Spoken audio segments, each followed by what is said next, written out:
My next question is to Dr. Torres-Gil. To start us off, and others on the panel can also join. The question to Dr. Gil is, the Governor's Master Plan on Aging Stakeholder Advisory Committee, on which you participated, recommended advancing a statewide public LTSS benefit. Can you share what is a statewide social insurance-based public LTSS benefit? And how could such a program help people receive and pay for long-term care services in California? Thank you again. I appreciate being here, and my appreciation to the sponsors of this very important event, and my appreciation to the entire panel. And thank you in particular to Keely and Christina for sharing your stories. And I will address this question in a moment, but I too am both a recipient and a beneficiary of the kind of programs that California has provided in terms of supporting older adults and persons with disability. But as our state director mentioned, we still have a long ways to go. I'm a polio survivor, and I benefited from the California Department of Rehabilitation. I benefited from California's generous support, being part of a family, a single mom with 9 children to support in public housing. I benefited from Shriners Hospital. So I contracted polio, and if I can say it this way, at a good time when there was generosity and the social safety net in California. And I'm now aging with the disability, but I also benefited in another way that's changing dramatically, which reinforces the need to have a public insurance system for LTSS. I came from a very strong Mexican traditional family, 9 siblings, 10 aunts and uncles. They were my village. But when my mother and grandmother were older and needed care, they had their village. My aunts and uncles, my 9 siblings, whatever they needed, mom was taken care of at home. My grandmother was taken care of at home. We had our own informal and robust long-term care system. Now we must ask the question, will others in the years to come have that type of support?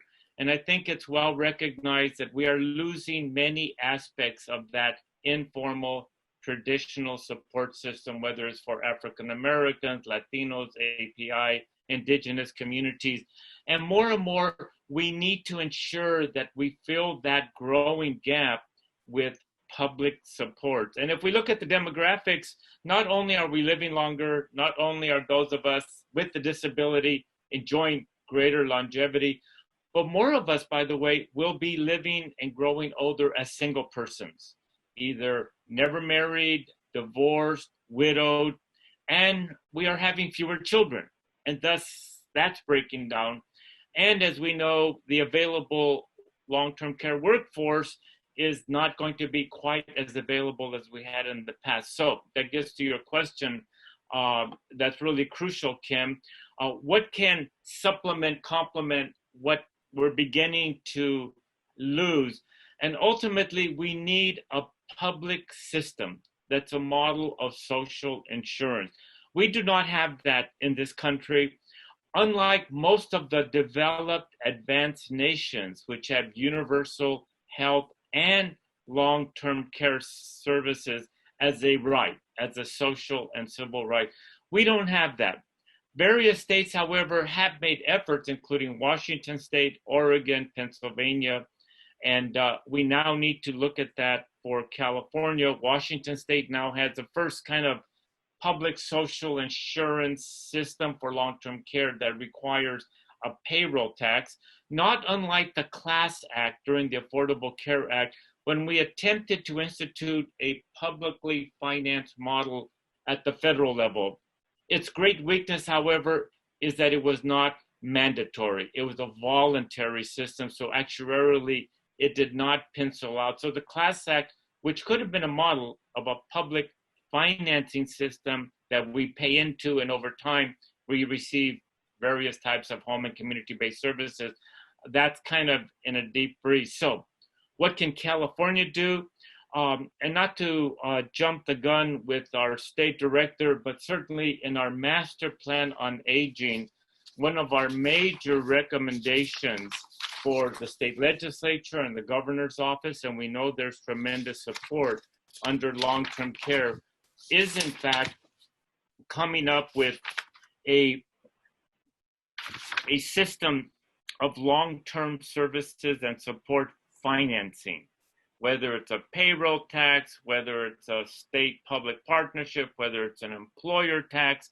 We need to find revenues, obviously, but we are recommending that we move forward on some type of public financing, at least in California, to give some kind of support for caregiving and for long-term care services and support.